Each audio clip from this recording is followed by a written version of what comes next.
I think we have one of the most intriguing matchups of the NFL's regular season. Now, let me start here. As we get deeper and deeper into the regular season, matchups naturally become more intriguing because we know what's at stake and there's often more at stake. But I'm not sure how many people coming into the year thought that the Chiefs hosting the Bengals in week 17 would be perhaps the most intriguing and most impactful game of the weekend. The Chiefs we know are good, Harry. The Yep. Bengals are making a case that they're one of the best teams in the AFC. How much of a believer are you in the Bengals right now? I believe in them. I believe in them because of their quarterback, Joe Burrow. I like the skill position players that they have. They're three deep. They have an opportunity to have three receivers go over 1,000 yards this year.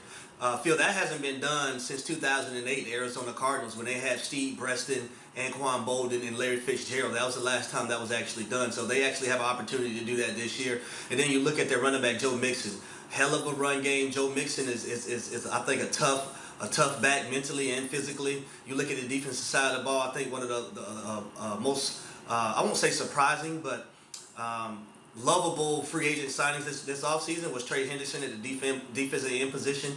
They have a guy named Sam Hubbard. The only thing that I'm worried about when it comes to the Cincinnati Bengals football team is their secondary. Right now, they're 29th in pass defense, and they're giving up 252 yards per game on the back end. And I'm gonna mention 6 games, right? They gave up 298 yards to Jimmy Garoppolo. They gave up over 300 yards to Josh Johnson last week with the Baltimore Ravens. They gave up over 300 yards to Justin Herbert. They gave up over 340 to Aaron Rodgers. They gave up 351 to Kirk Cousins. And this is the most surprising one. They gave up over 400 yards to quarterback Mike White of the New York Jets at one point this season. So the back end is what I'm worried about when you look at a Byron Pringle who's becoming that third guy for the Kansas City Chiefs. And then you have a Travis Kelce, you have a Tyreek Hill, and we can't forget Miko Hardman. That's what I'm worried about with this Cincinnati Bengals football team. Can they get stops against the Kansas City Chiefs and that prolific offense led by Patrick Mahomes? The Bengals have a legit case as the most explosive and best offense in the NFL right now. They do, but I would say this, Phil. I think the Kansas City Chiefs, I think they have done it long enough, and they have been more consistent over the last 3 years doing it. The Cincinnati Bengals offense, we've seen the flashes last year. This year, Joe Burrow has picked up coming back from that injury, and has been excellent for this football team, along with those three receivers and Joe Mixon.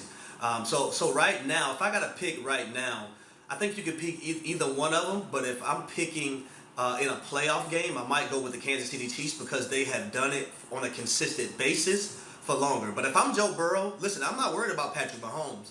Joe Burrow better be worried about that Kansas City Chiefs defense that's been playing lights out, creating turnovers like no other on this win streak that they're on. They have guys in the back end that can play. You look at Snead at the corner position. You look at Ward. They got Fenton. He's out right now. But you got two safeties in Thornhill and Tyrann Mathieu. Tyrann Mathieu's been a ball hawk since he's been in college.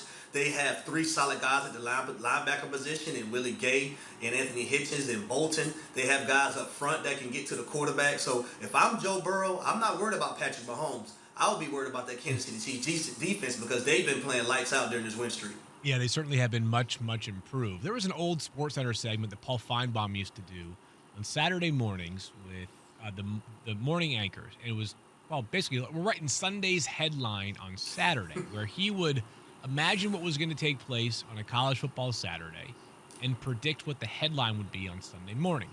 So, Harry, if the Bengals win on Sunday, and they play at home, by the way, what's the headline going to be on Monday morning? Is it the Bengals are the best team in the AFC? The Bengals are a Super Bowl contender? What would be the headline Monday morning if Cincinnati beats Kansas City on their home turf?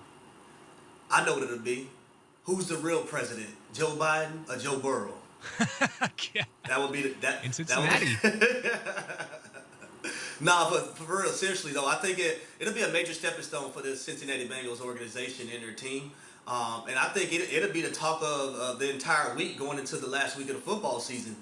Because when you look at this Kansas City Chiefs team, they're playing defensively right now a brand of football that's unheard of, right? And especially how they start the year off. If this offense for the Cincinnati Bengals can go in there and score at will and go up and down that football field and score points and come out with a victory, they will be the talk of the NFL late in the season. I can't wait to see this game on Sunday. I drew this parallel. If the NFL had a college game day show like ESPN does for college football, that show would be in Cincinnati this Sunday, and it would be rocking to have all those fans who are certainly fired up. I want to hear what people have to say, so let's go out to the Dr. Pepper call-in line, and we'll go to Nate in Dayton, who I have a sense of where Nate may be leaning in terms of who could change his mind most this weekend based off of their performance on Sunday. Nate, what do you got? Well, I got the Cincinnati Bengals changing minds if that defensive coordinator would let our team blitz. We keep playing this stupid umbrella, and we never blitz. That's why we're 29th in the league. And I'll hang up and hear what you got to say. Well, first of all, Nate, I want to thank you for the call, obviously. I love the passion, and I love bringing the stats too, Harry. So here's the double-edged sword of blitzing Patrick Mahomes, though, is if you blitz Patrick Mahomes and he reads it and he diagnoses and protects it, it may be a Tyreek Hill 75-yard house call, right?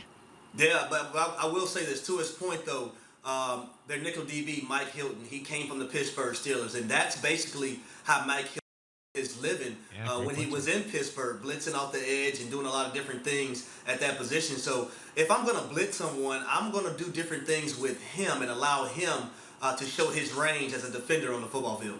All right, so there you have it. We want more blitzing from the Cincinnati Bengals. Nate wants it, but I love that Nate came with the stats. Great stuff. He was ready.